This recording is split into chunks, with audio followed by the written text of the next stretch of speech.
이곳에서 5명의 아이들 유골들이 강가에 뿌려졌습니다. 영원히 풀리지 않을 것 같았던 대한민국 3대 미제 사건은 86년에 발생한 화성 사건의 진범이 약 30년 만에 가려지면서 미제 사건들이 다시 집중되었습니다.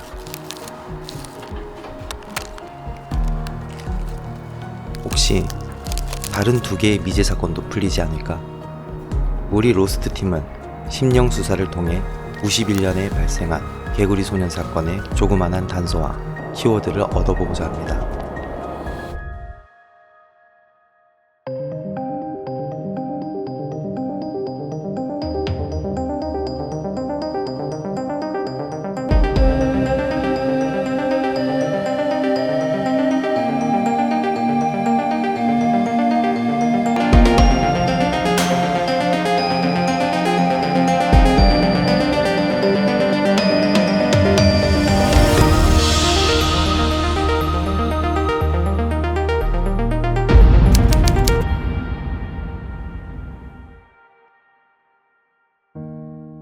겨울이 끝나고 봄이 찾아오기 시작한 한 동네.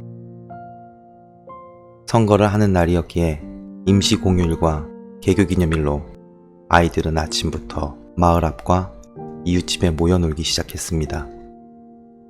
그 중에 한 무리의 아이들은 도롱뇽 알을 잡겠다며 분유통과 막대기를 들고 인근 야산으로 위대한 여정을 떠납니다. 소년들이 다니던 초등학교를 지날 때쯤 한 아이가 보입니다. 개구리 소년들 중 한 명이 그 아이에게 물었습니다. 우리와 같이 도롱뇽 알을 찾으러 가지 않을래? 분명 위대한 여정이 될 거야. 하지만 그 아이는 따라가지 않았습니다. 개구리 소년들은 아쉬워하지 않고 다시 야산으로 출발했습니다. 소년들이 향하고 있는 산은 여러 동네 아이들이 도롱뇽 알을 찾으러 가는 왕래가 많은 산이었습니다. 도롱뇽 알을 구하는 것이 쉬운 일은 아니었지만 소년들의 발걸음은 자신감이 넘쳤습니다. 어느덧 산의 입구 앞 상점까지 다다르자 2명의 소년을 만났습니다. 소년들은 아이들에게 물었습니다. 우리는 위대한 여정을 떠났어. 우리들은 오늘 도롱뇽 알을 찾을 거야. 하지만 이 2명의 소년도 거절합니다. 개구리 소년들은 뜻을 굽히지 않고 다시 와룡산으로 떠났습니다. 91년 3월의 어느 날 5명의 소년들이 호기롭게 시작한 위대한 여정은 절망적이었습니다.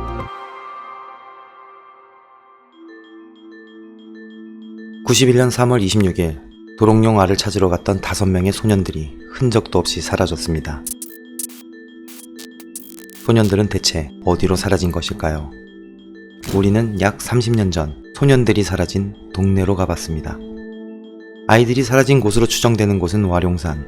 와룡산에 가기 전 소년들을 봤던 사람들이 있었을까? 소년들의 발자취를 거슬러 봅니다.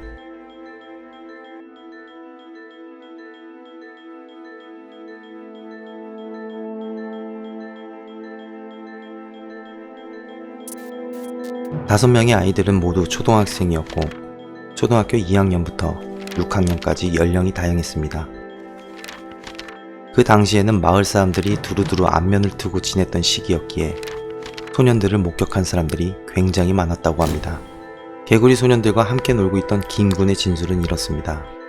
6명의 아이들은 로우연의 집 앞마당에서 놀고 있었고 아이들이 시끄럽게 뛰어놀자 로우연의 집에 새들어 살고 있던 청년이 시끄러우니까 나가 놀아라 라는 핀잔을 주었고 아이들은 그 이후로 집을 나서게 됩니다. 아침을 먹지 않은 김군은 아침을 먹으러 소년들과 헤어졌고 산에는 가지 않았지만 아침 8시까지 같이 놀았다고 합니다. 우철원 군을 비롯한 5명의 아이들은 분유깡통과 막대기를 챙겨 들고 인근 와룡산으로 갔다고 합니다.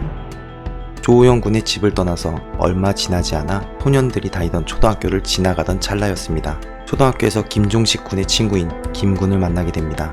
김군은 개구리 소년들이 같이 도롱뇽 알을 채취하러 가자고 제의했다고 합니다. 오전 9시쯤 소년들이 와룡산 주변까지 도착했습니다. 조우영 군의 친형 조군은 자전거를 타고 와룡산 입구를 지나던 중 동생 조우영 군을 목격했다고 합니다. 동생은 친구 아이들과 도롱뇽 알을 찾으러 간다는 말을 했고 그 후 아이들과 헤어져 집으로 왔다고 합니다. 선거일이었던 당시 한 아주머니는 일찌감치 투표를 마치기 위해 학교 방향으로 내려오던 중 와룡산 쪽으로 올라가는 5명의 아이들과 지나쳤다고 합니다. 그때 아이들은 2시간 안에 갔다 올 수 있을까? 라는 이야기를 주고받았다고 합니다. 아이들은 막대기와 깡통 같은 것을 들고 있었다고 합니다. 아이들이 실종된 곳으로 추정되는 와룡산으로 아이들이 모습을 감췄습니다. 약 2시간 반이 지나고 같은 학교에 다니던 함군이 와룡산 위쪽에서 이상한 소리를 들었다고 합니다. 함군은 이날 동네 형들과 같이 도롱뇽 알을 찾으러 와룡산 계곡에 갔었다고 합니다. 그러다가 도중에 형들과 떨어져 혼자 와룡산 중턱에 있는 무덤가 근처까지 올라가게 되는데요. 그때 10초 간격으로 산 위쪽에서 날카롭고 다급한 비명소리를 2차례 들었다고 합니다. 함군은 이때가 점심을 먹기 직전이었으니 11시 30분쯤 되었을 것이라고 합니다. 같은 시각 와룡산 아래쪽에서는 함군이 말한 다급한 비명소리를 들은 사람이 더 있다고 합니다. 바로 김종식 군과 김영규 군의 어머니였죠. 이 비명을 듣고 가슴이 오그라드는 듯한 묘한 위기감을 느꼈다고 합니다. 두 어머니는 아이들이 와룡산에 갔다는 게 확인되면 집에 돌아오면 야단이나 쳐야겠다 생각했으나 점심때가 훨씬 지나도 아이들은 돌아오지 않았습니다. 아침 일찍 집을 나선 개구리 소년들. 배고픔을 견뎌내면서까지 와룡산에 머물렀던 이유가 있었을까요? 그룹의 놀이에 아이들이 심취하거나 호기심이 확산이 되면 밥을 먹는 거에 대해서 아이들이 그렇게 중요하지 않을 수 있습니다. 먹을 수 있는 것들을 한번 찾아보자 라고 하는 미션을 가지고 아이들은 놀이 형태로 바꾸었을 수 있기 때문에 그런 부분들은 충분히 집에서 꼭 밥을 먹어야 된다 이런 건 아닐 수는 있습니다.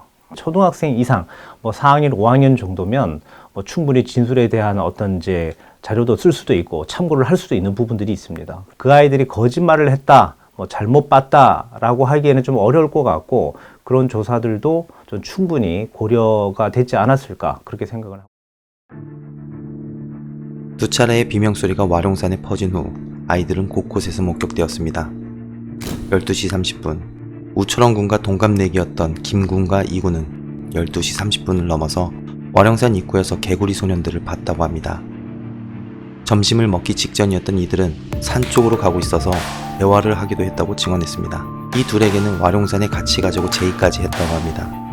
당시 개구리 소년들 주머니에는 뭔가 불룩불룩하게 담겨져 있었다고 증언까지 합니다. 14시에는 동네 어린이들이 자주 오르내리던 와룡산 불미계곡 왼쪽 산길을 따라 어린아이 5명이 산으로 올라가는 것을 목격. 16시에는 박군이 무학사 인근 약수탕에서 도롱뇽을 잡고 있던 5명의 아이들을 목격. 18시에는 개구리 소년으로 보이는 아이들 5명이 횡단보도 신호를 기다리는 것을 목격하는 등 개구리 소년들이 와룡산에서 사라진 것인지 다른 곳에서 사라진 것인지 알 수 없는 목격담이 계속 이어졌습니다. 실제로도 함수원 군이 증언하기로는 개구리 소년들 말고도 다른 무리의 아이들이 그날 도롱뇽 알을 주우러 갔었기에 목격자들이 본 아이들은 개구리 소년들이 아닐 가능성이 있다고 했습니다. 산속에서 들려온 의문의 비명소리를 시작으로 우철원 군의 친구들이 말한 목격담, 그 이후 18시까지 이어진 소년들을 발견했다는 여러 목격담. 과연 이들이 본 건 개구리 소년이 맞을까? 아이들은 대체 어디로 사라진 걸까? 여기가 지금 여기는 그 개구리 소년 사건 현장 장소로 가는 길이에요. 지금 여기 보시면 바로 이제 이 등산로 바로 앞이 마을 사람들이 지금 있는 쪽이거든요. 지금 이쪽 보시면 굉장히 지금 어두워 보이는 길이긴 하지만은 그렇게 상당히 깊지는 않아요. 그래서 과연 성인들이 갔을 때 가파른 곳인지 한번 저희가 들어가 보도록 할게요. 일단은 이쪽으로 가시죠.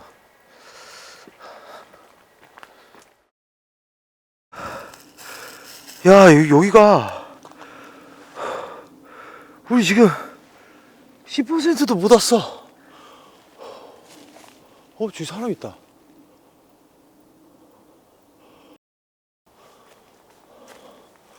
아, 여기 운동하는 데가 있구나, 여기. 빛이 없어졌어.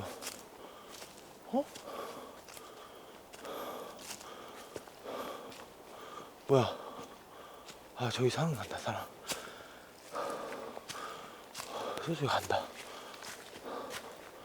왜 우리 오니까 가지? 아, 여기. 에이, 좋은 길 놔두고 지금, 여기 길 있네. 에이, 뭐야, 길 있잖아. 좋은 길 놔두고.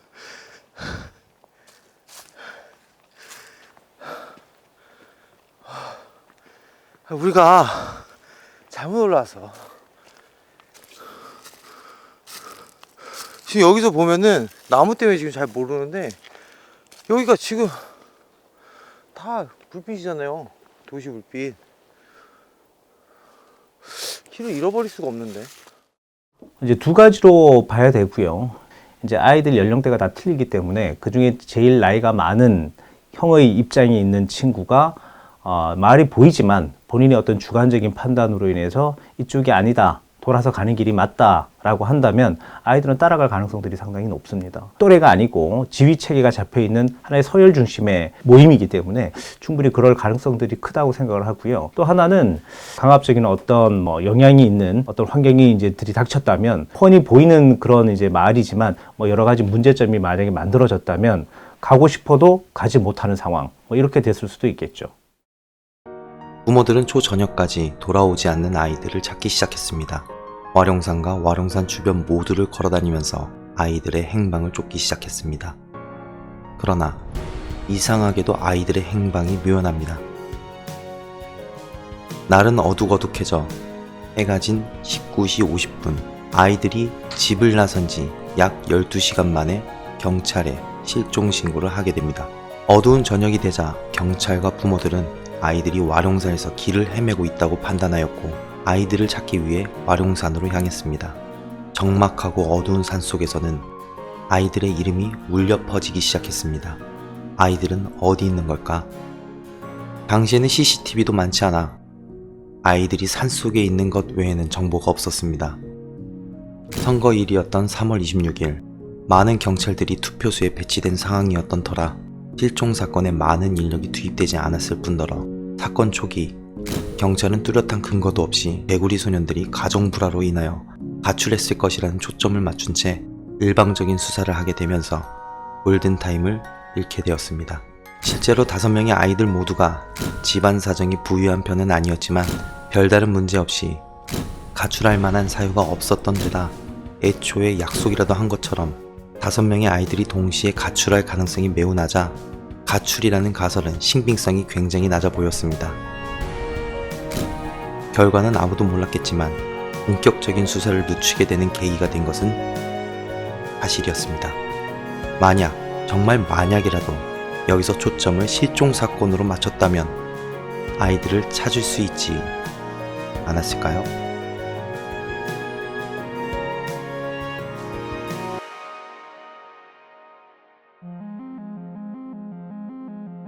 실종 사건이 발생된 지 일주일이 지나도 아이들은 발견되지 않았습니다. 당시 노태우 대통령은 전국 경찰, 군인 등 모든 인력을 동원하여 개구리 소년들을 찾으라는 대대적인 특별 지시를 내리게 됩니다. 경찰은 여전히 아이들이 집단 가출했다는 것에 초점을 맞추고 수사를 진행하였고 이에 따라 아이들이 다른 지역으로 갔을 것이라는 추측으로 전 국민이 나서서 개구리 소년들을 찾기 시작했습니다.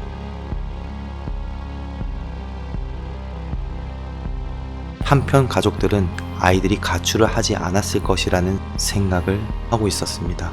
가출은커녕 밤늦게 돌아다닌 적도 없었던 아이들. 와룡산 일대를 수사하는 것이 바람직하다고 가족들은 주장했으나 이는 받아들여지지 않았고 경찰은 실종 당일부터 2-3일간 와룡산을 수색했을 뿐 실종된 아이들은 가출이라는 초점에 가려져 수사 범위는 오히려 전국으로 확대될 뿐이었습니다.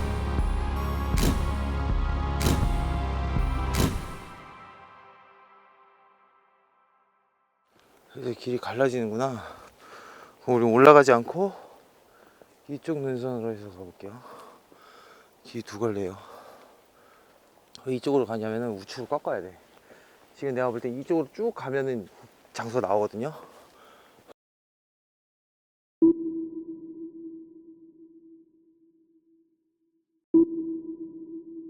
아, 여기 무덤 있네, 무덤. 아, 이게 무덤길이었네. 169m? 200m 정도네. 근데 여기서 보더라도 지금 여기가 더 깊은 데인데 지금 도시가 다 보이는데, 마을이. 그 저기는 다 보인다는 거 아니야.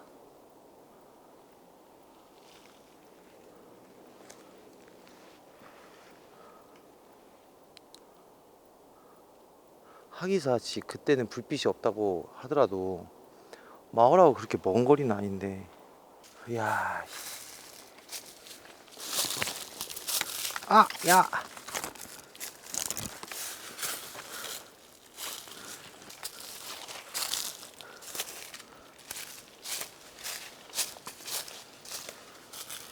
그래. 아예 없는 길이 아니다, 이게. 근데 내가 볼 때는 아무리 그 시절 때라고 해도 이런 길로는 안 다녔을 것 같은데, 나도 어렸을 때 개구리 잡고 가지 잡고 시골에서 태어나가지고 그렇게 다녔지만은 없는 길을 그렇게 헤쳐나가진 않았어. 이 근처가 맞아요. 여기서 이쪽으로 내려가면 바로예요. 아니, 그러니까 이쪽으로 쭉 내려가면, 이쪽으로 지금 우리가 능선 2개만 내려가면 돼요. 여기까지.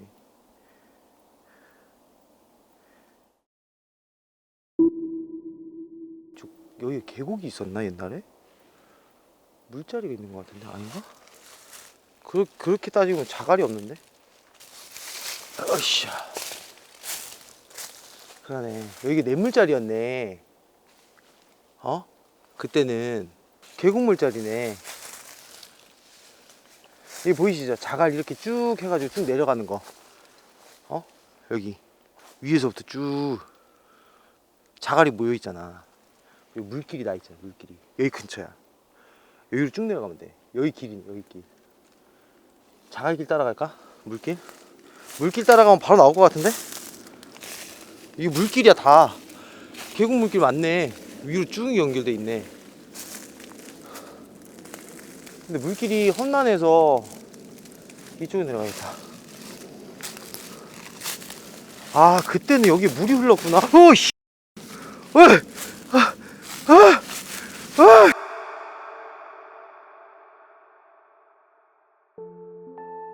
우초렁군의 일기장에는 나는 두목이 되어 탐험을 해보고 싶다라는 글이 적혀 있었습니다.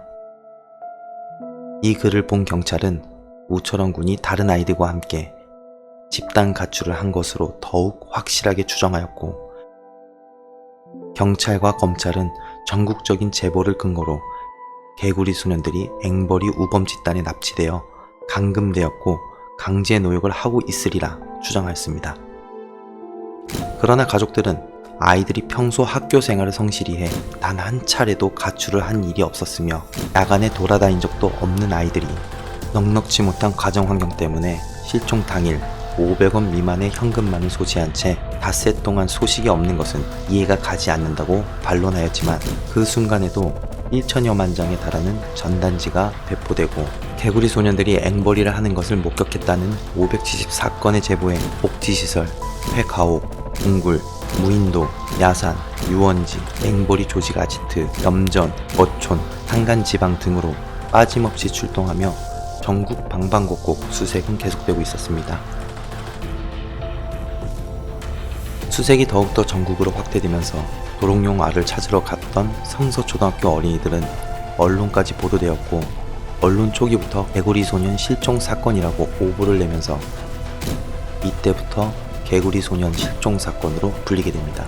다행히도 어떻게든 이 사건을 해결해보자는 의지가 강했던 덕분에 당시 어린이들이 즐겨보던 만화, 비디오 등에는 어김없이 개구리 소년과 관련된 광고가 삽입되었고, 그 외에는 아이들의 얼굴이 담긴 담배, 공중전화 카드, 전단지, 엽서, 부채 등 전국민적 캠페인으로까지 대대적 홍보를 해가며 사건을 해결하려 노력했습니다. 그때 개구리 소년들을 발견했다는 제보 전화가 걸려옵니다. 대대적인 홍보로 전화가 빗발쳐 왔습니다. 개구리 소년들을 봤다는 전화들이었습니다. 아이들을 찾을 수 있다는 희망에 부풀은 가족들. 하지만 기쁨도 잠시. 대답 없는 전화와 스스로 납치범임을 주장하며 돈을 요구한 사람들이 몇몇 있었으나 확인 결과 모두 허위로 드러나면서 전화들은 전부 장난 전화인 것을 알아챕니다. 그런데 그 중에는 범인으로 추정되는 한 30대 남성이 돈을 요구하는 협박 전화가 걸려왔다고 합니다. 알려진 바에 의하면 아이들이 실종되고 2-3일 뒤 범인으로 추정되는 30대 남자가 김종식 군의 집과 외삼촌 집으로 전화를 걸어왔다고 합니다. 현금 400만원, 현재 가치로 8천만원 정도 되는 돈을 와룡산 정상으로 가져오라는 남자. 부모들은 지푸라기라도 잡는 심정으로 돈을 챙겨 한 아버지가 약속 장소로 갔으나 범인은 나타나지 않았습니다. 경찰은 이 실종 사건이 돈을 노린 납치범들의 소행으로 알려지면 이런 모방 범죄가 앞으로도 계속 발생할 수도 있으니 언론에 공개하지 않겠다고 당시에 결정했다고 합니다. 이 전화 이후로도 지금 아이들을 데리고 있으니 돈을 달라는 협박 전화, 자신이 개구리 소년이라고 주장하는 장난 전화 등 무의미한 전화들이 계속 걸려오면서 수사를 담당하는 경찰들이 매우 난항을 겪었고 부모들은 억장이 무너졌습니다.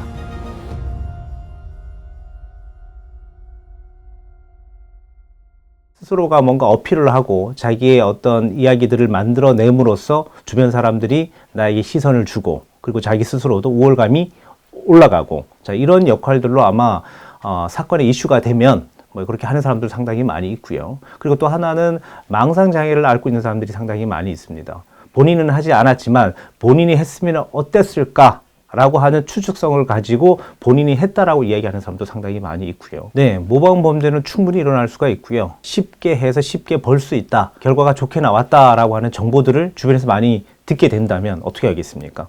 본인도 할 가능성이 상당히 높겠죠. 그래서 아마 경찰에서도 모방 범죄에 대한 문제가 생길 수 있기 때문에 해외의 사례도 보면 예를 들면 살인에 대한 문제, 자살에 대한 문제의 방법적인 문제들이 있잖아요. 그런 부분들은 사실 뉴스에서 오픈을 하지 않습니다. 그리고 오픈하지 않는 이유가 모방 범죄가 생길 수가 있기 때문에 대부분 차단하고는 있죠. 수사는 여전히 오리무중. 해결될 기미조차 보이지 않는 상황에서 갑자기 김종식 군의 아버지가 용의자로 지목됩니다. 그 당시 카이스트에서 재직 중이었던 심리학과 김 교수가 그럴듯한 추론을 한 것이 화근이었습니다. 김 교수는 김종식 군의 아버지가 아이들을 다 죽이고 집 근처에 안매장했을 수도 있다라고 주장. 이 추리는 모두 심리학에 의거한 꽤나 그럴듯한 추론이었기에 이 가설에 대하여 힘이 쏠리기 시작합니다. 하지만 이 가설에는 김종식 군의 아버지가 범행과 관련되어 있어야 하고 아이들을 집안에 안매장했다라는 전제가 먼저 성립될 경우에만 그 힘을 발휘할 수 있는 가설이었는데 김 교수가 아이들이 매장되었을 것으로 유력하게 생각했던 화장실과 사건이 발생한 지 2년 반이 지나 종식 군의 아버지의 남동생이 직접 바닥 공사를 했다는 곳을 포함하여 집안 곳곳을 2시간 가까이 뒤졌으나 어떠한 흔적도 발견되지 않았으며 당시 김 교수가 염두에 두었던 뒤편에 비어있던 골방 또한 이미 세입자가 살고 있었던 곳으로 밝혀지면서 김 교수의 추리는 성립되지 않았습니다.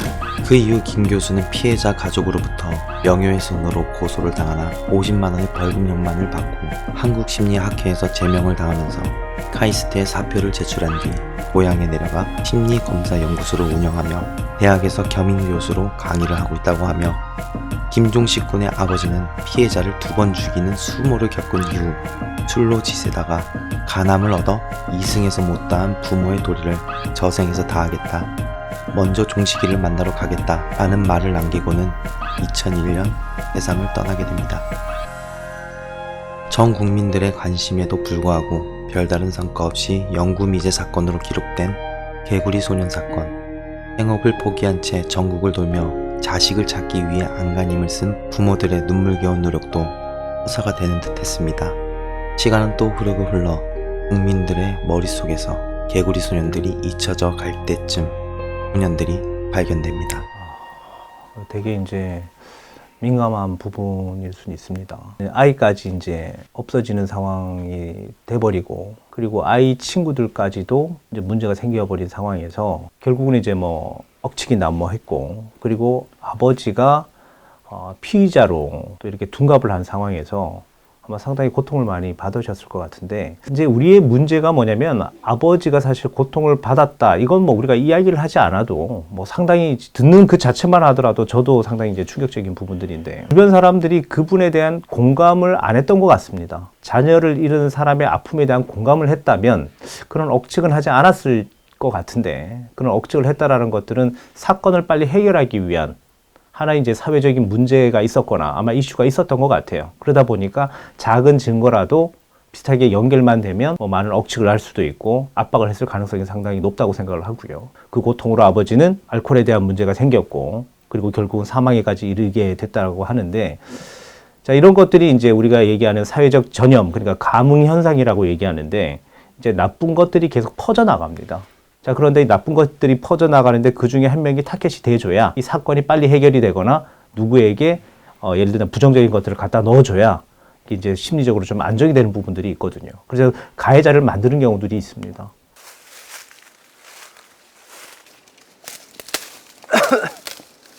아, 뭔 가는 길이 이렇게 험하냐. 이 근처다, 이 근처. 잠깐만, 좀만. 여기. 좀만 더. 여기야, 여기. 여기 맞아.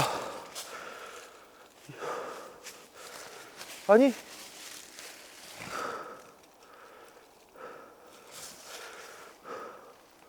여긴데? 정확하게 여기에요. 여기 근처. 여기 근처야. 저기 맞아요. 여기 부근이야. 현장에서 마을을 바라보는 시점을 좀 볼게요.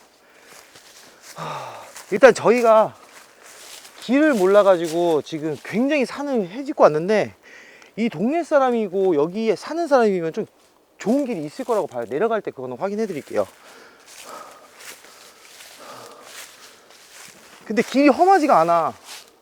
정말로 길이 나 있어. 물론 정식 길은 아니지만 이게 진짜 뭐 한두 번 다녀가지고 생긴 길은 아닌 것 같아요. 여기 부근이에요. 지금 딱 지도상으로 보면 딱 여기야. 보이세요? 정확하게 여기야, 정확하게. 잠깐만요. 자, 여기서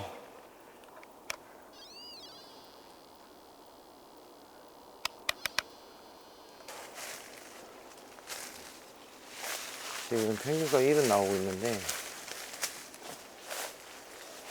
지금 우리 쪽에서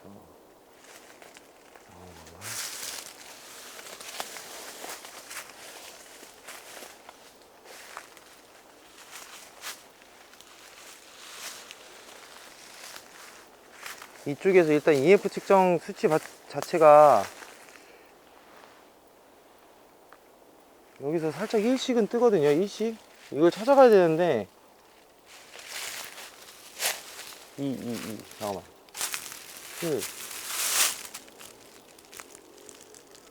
숫자가 점점 올라간다. 일단 여기서 장비를 운영을 해보도록 할게요. 잠시만요. 2002년 9월 26일 도토리를 주우러 와룡산에 올라갔던 한 시민은 도토리를 줍다가 이상한 것이 파묻혀 있는 것이 보여 지팡이로 파보게 됩니다. 그런데 그곳에는 유골과 신발이 발견됩니다. 얼마 지나지 않아 많은 사람들이 유골 현장으로 모이게 되었습니다. 과학수사팀의 발굴 작업이 시작되었고, 다른 유골들도 하나둘씩 나타나기 시작했습니다. 행방불명된 소년들은 총 5명. 과연 이들의 유골일까? 반나절이 지나서야 유골들과 옷가지가 모두 드러났습니다. 그런데 좀 이상한 점이 있습니다. 현장에서 발견된 유골은 내구뿐이라는 것. 하지만 이 유골들이 개구리 소년들이라는 확실한 점이 있었습니다. 소년들이 사라졌을 당시 4명의 소년들은 운동화를 신고 있었으나 단 1명만이 비닐 구두를 신고 나갔었던 것. 이미 많이 부패되었고 흙이 잔뜩 묻어있는 상태였지만 김영규 군의 아버지는 자신의 아이의 신발이 맞는 것 같다고 주장. 또한 아이들이 입고 있던 옷들을 확인해 본 결과 부모들은 믿고 싶지 않았지만 아이들의 것으로 보이는 옷들과 특징, 너무나 많은 부분이 일치하면서 아이들의 유골임을 부정할 수 없었습니다. 11년. 부모들은 어느 정도 예상은 했었겠지만 온기마저 느낄 수 없는 앙상한 유골로 나타난 자식들은 차마 보고 싶지 않은 광경이었을 것입니다. 한편 과학수사팀은 발견된 5개의 유골들 중 3명의 두개골에서 날카로운 둔기로 인한 손상과 함몰이 된 부분을 발견합니다. 두개골에서는 날카로운 손상과 디귿자 모양의 틈이 갈라져 있는 손상들이 있었고, 이는 범인이 공업용으로 사용되는 용접 망치를 사용한 것으로 보입니다. 전문가들은 두개골의 상처에 발견된 모양이나 깊이를 봤을 때 한 사람의 소행일 것이라는 결론을 냈습니다. 그런데 두 손으로 5명의 아이들을 제압하려는 것은 쉽지 않았을 터 어떻게 5명의 아이들이 전부 희생된 것일까?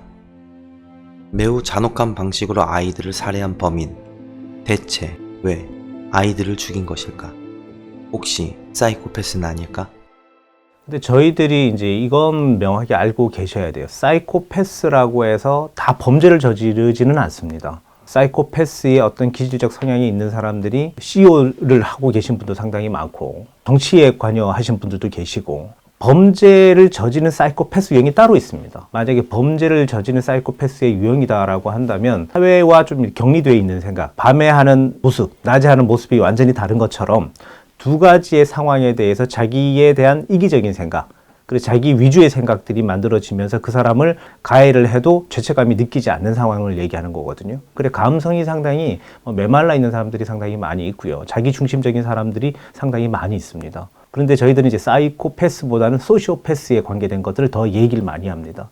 사이코패스는 유전적 기질에 의해서 만들어지는 부분들이 많이 있지만, 소시오패스는 자라온 환경에 따라서 본인이 이제 양육을 잘 못 받았거나 아니면 피해를 당했거나 이제 이런 트라우마 때문에 사회적 환경적으로 만들어지는 경우들이 상당히 많이 있기 때문에 범죄형 소시오패스가 훨씬 더 좀 무섭고, 그리고 또 조심해야 되는 부분이 아닌가 생각이 됩니다. 한 명의 절대자가 있으면 주변에서 참관을 하는 사람들은 어떤 행동도 할 수는 없습니다. 1대1에 대한 두려움과 1대 다수의 두려움, 어떤 게 더 크다고 생각하세요? 1대1의 두려움은 그냥 자기만 감수하면 되는 것이지만 1대 다수의 두려움은 집단에 대한 심리가 만들어지는 거기 때문에 본인이 이렇게 당할 거야 라고 하는 공포심이 더 강합니다. 본인이 맞으면 이 본인이 맞는 고통 때문에 도망갈 수도 있겠죠. 자, 그런데 지켜보는 사람들은 오히려 더 무서울 수가 있다는 얘기입니다. 그리고 또 상당히 이제 심각한 공포가 만약에 엄습해 오면 모든 근육이 경직이 되고 움직이기가 상당히 어려운 상황이 되죠. 특히 어린아이들 같은 경우에는 그런 것들이 훨씬 더 크다 얘기할 수 있겠습니다.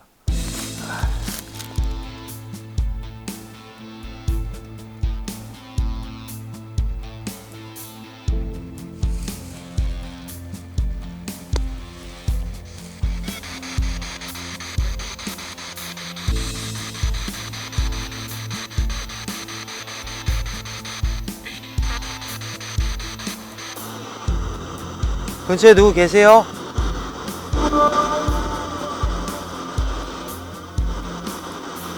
추워?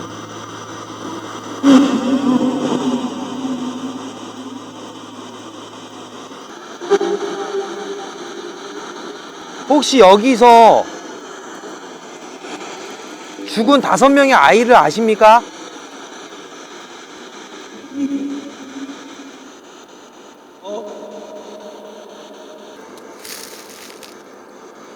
안 들리네 갑자기. 안녕하세요.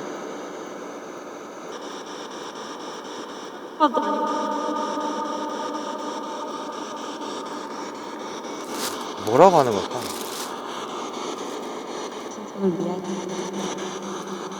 저랑 이야기하고 싶은 분 계시죠? 혹시 이곳에서 5소년이 죽은 사건에 대해서 아시는 분 계세요?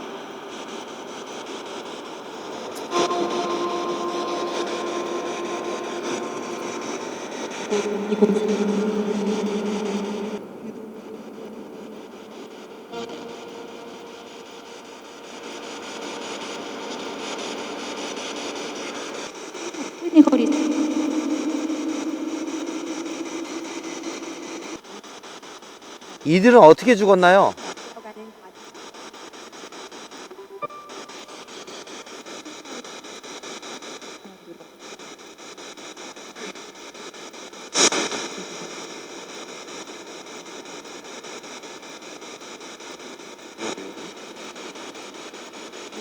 사무소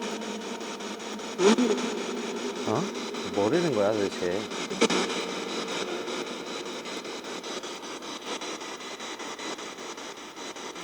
확인하시.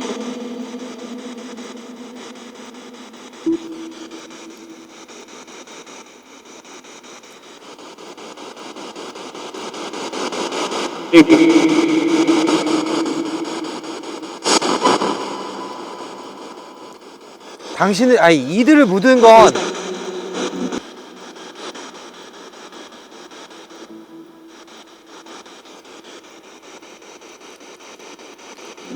여자입니까 남자입니까?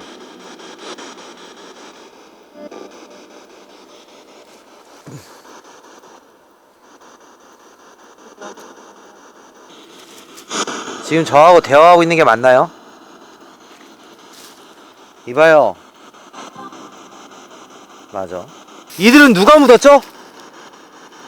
어떻게 죽었어요?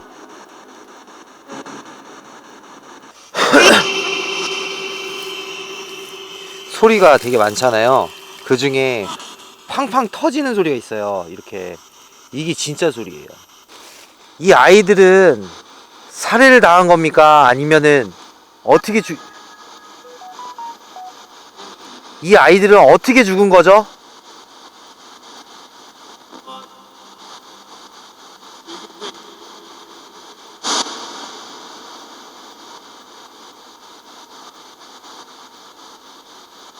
다시 한번 얘기해 주세요. 만약 다른 사람이 묻었다면 그 사람은 남자입니까? 여자입니까?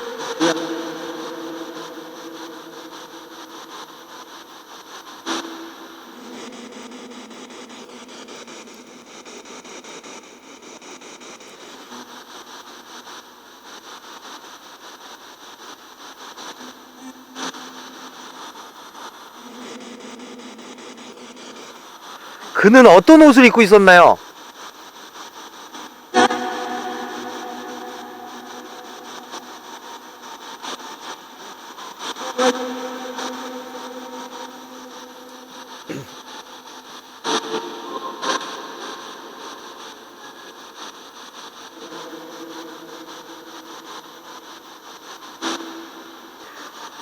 범인은 몇 명이었죠?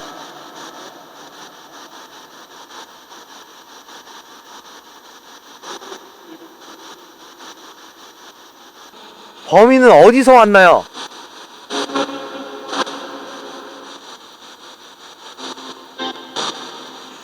범인은 지금 어디 살고 있나요?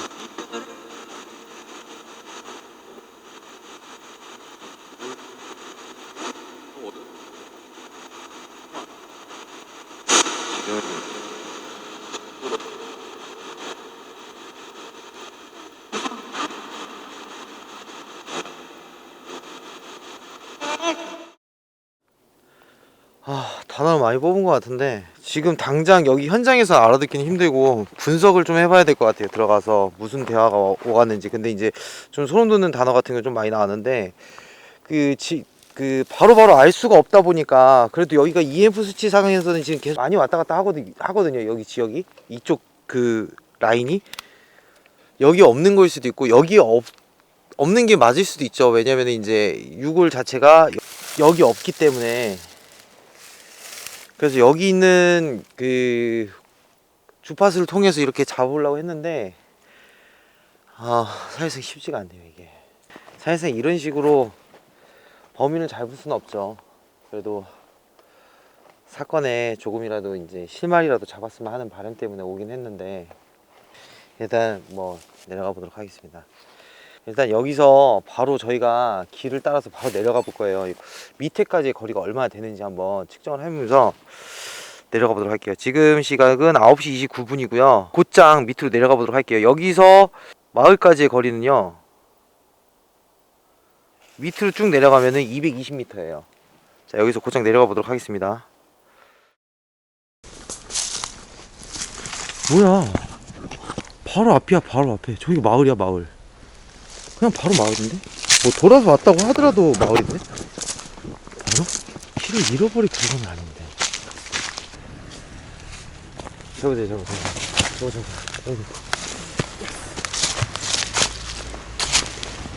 바로 마을이야, 마을. 뭐야. 아, 우리가 길을 몰라서 그랬지? 이 계곡, 여기가 바로 계곡인데? 바로 계곡길이네. 그죠? 야, 내려오는데 지금 9시 38분이거든요? 잠깐 배터리 가느라고 시간 한 5분 정도 벌었다고 치더라도 10분도 안 걸리는데? 여기를 길을 잃었다고? 말도 안 돼. 말도 안 돼. 바로 위에 길이잖아. 지금 바로 여기고.